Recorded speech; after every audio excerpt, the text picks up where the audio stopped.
A defesa de Jair Bolsonaro diz que deseja explicar pessoalmente ao ministro do STF, Alexandre de Moraes, a ida dele. Você está vendo aí imagens da ida do ex-presidente à Embaixada da Hungria em Brasília em fevereiro. Fábio Weingarten escreveu no Twitter que vai protocolar online a petição com essas informações. Ele disse que o procedimento vai ser realizado assim porque a Suprema Corte está em recesso, né? Eu falei, é feriado que está chegando. E na última segunda-feira, Moraes deu 48 horas para que Bolsonaro explicasse a ida dele à Embaixada da Hungria, depois de ter o passaporte apreendido pela Polícia Federal. A defesa do ex-presidente já havia dito aqui para o UOL que responderia aos questionamentos dentro do prazo. Assunto para os nossos colunistas. Comigo hoje, Leonardo Sakamoto e Cris Fibe. Boa tarde aos dois, bem-vindos. Sakamoto, eles querem encontrar presencialmente o Xandão Alexandre de Moraes. Boa tarde, Diego. Boa tarde, Cris. Boa tarde a todos e todas. Depois de fazer a bobagem, depois de, na verdade, fazer uma fuga, porque foi isso que aconteceu, não foi uma tentativa de fuga, foi fuga. Durante 2 dias, o presidente Jair Bolsonaro esteve distante, esteve inalcançável à polícia e à justiça brasileira, uma vez que território de embaixada tem prerrogativa, né? Tem determinados direitos, né? Pelas convenções internacionais, pela Convenção de Viena. Então, o que acontece é que Bolsonaro esteve inalcançável. E é exatamente isso que a entrega do passaporte dele no dia 8 de fevereiro visava a impedir, né? Então, agora, depois do leite derramado, eles querem, e percebendo o tamanho da encrenca em que se meteram, né? O Bolsonaro e sua defesa agora querem tentar convencer Alexandre de Moraes, talvez com os olhos tristes, talvez com aquela, sabe aquela cara de gato do Shrek, né? Para tentar chegar, não, foi apenas, foi uma bobagem, foi alguma coisa assim. Olha, eles podem, é direito de qualquer pessoa, né, de qualquer investigado, né, conversar com o juiz do caso, ele pode pedir uma audiência, né, isso faz parte da democracia brasileira. Mas eu não vejo no que isso pode alterar, ainda mais se tratando de Alexandre de Moraes. Né? E se por um acaso a defesa ou o próprio Jair Bolsonaro querem fazer isso simplesmente para depois tentar jogar Alexandre de Moraes contra os seus seguidores, dizendo, olha, eu fui lá, eu fiz de tudo, mas ele não, ele foi irredutível, eu tentei, e ele que não é democrático também, ele vai se dar mal. Né? Então, eu acho que, na verdade, o Diego, no fundo, isso aí vai ter mais porque não vai causar um impacto diferente junto a o julgador, esse julgador, especialmente Alexandre de Moraes, que é raposa velha, que conhece o caso de Core Salteado, né? Talvez sirva para um jogo de cena apenas. E você, Cris, como é que vê tudo isso? Boa tarde para você também. Boa tarde, Diego. Boa tarde, Sakamoto. Boa tarde a todas e a todos. Diego, quando a defesa diz que vai pedir para falar com o ministro Alexandre de Moraes, justo ele, que já foi tão, tão, tão atacado pelo ex-presidente Jair Bolsonaro, para, como diz o Sakamoto, fazer olhos tristes e tentar convencê-lo de uma versão que é absolutamente fantasiosa, porque um dos argumentos que eles estão protocolando agora, possivelmente justamente agora enquanto a gente fala, ou daqui a pouco, protocolando digitalmente e depois pedindo para falar pessoalmente, um dos argumentos que a defesa dá bom, o, várias pessoas foram presas e do Jair Bolsonaro só apreenderam o passaporte. Ele não tinha, portanto, medo de ser preso, porque ele teria sido preso com essa leva. Mas, bom, você, pessoa comum, como se sentiria se a polícia apreendesse o seu passaporte? Você se sentiria sob ameaça de prisão a qualquer momento, ou você se sentiria afastado do risco de prisão e, portanto, podendo ficar bem tranquilo dormindo em seu travesseiro com a consciência leve? É difícil acreditar nisso, né, Diego? Muito difícil acreditar que, com o passaporte apreendido, a pessoa pense que ela está afastada do risco de ser presa. Não, é óbvio que é uma versão completamente fantasiosa. E aí, para que dormir numa embaixada, um território onde ele não poderia ser preso? Ele poderia, como a gente já falou, pedir asilo ou ficar lá para evitar a cadeia, ficar preso ali dentro da embaixada, mas sem poder ir para o poder do Estado brasileiro.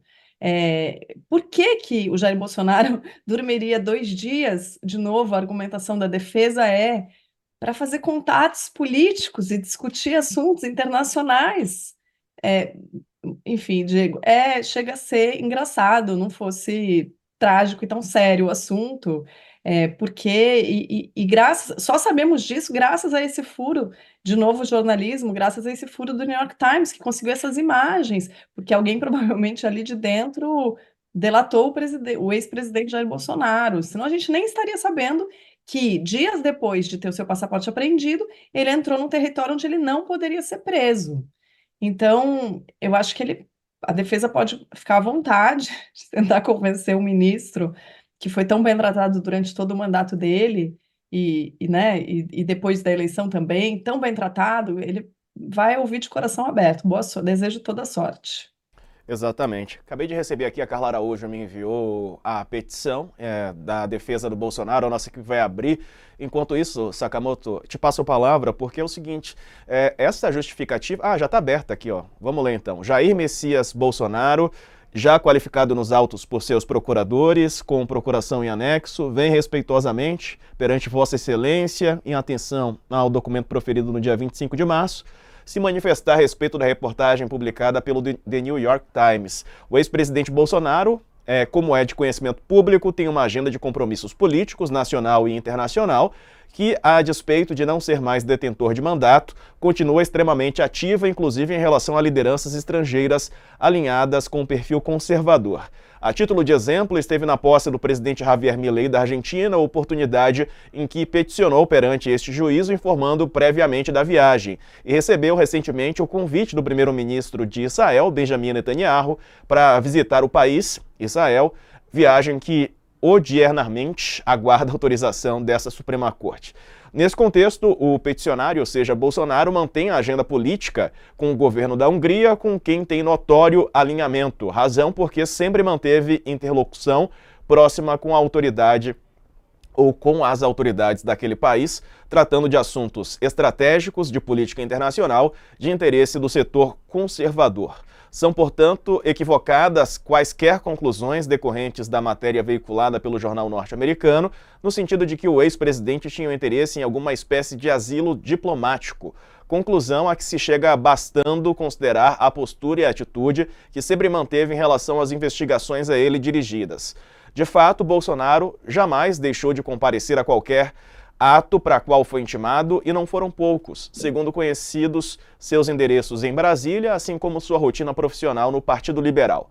Para mais, conforme brevemente supramencionado nas duas oportunidades de se ausentar do país, Bolsonaro teve a ideia, a devida cautela e diligência, aliás, de prontamente comunicar o juízo. Na primeira, o ex-presidente foi a Buenos Aires, na cerimônia de Milei, a convite do próprio presidente argentino, tendo informado previamente a este juízo, bem como juntado as passagens aéreas de ida e volta ao itinerário com detalhes da viagem. Na segunda e mais recente oportunidade, Bolsonaro protocolou o pedido com meses de antecedência, solicitando autorização para aceitar o convite do primeiro-ministro de Israel para visitar o país com sua família.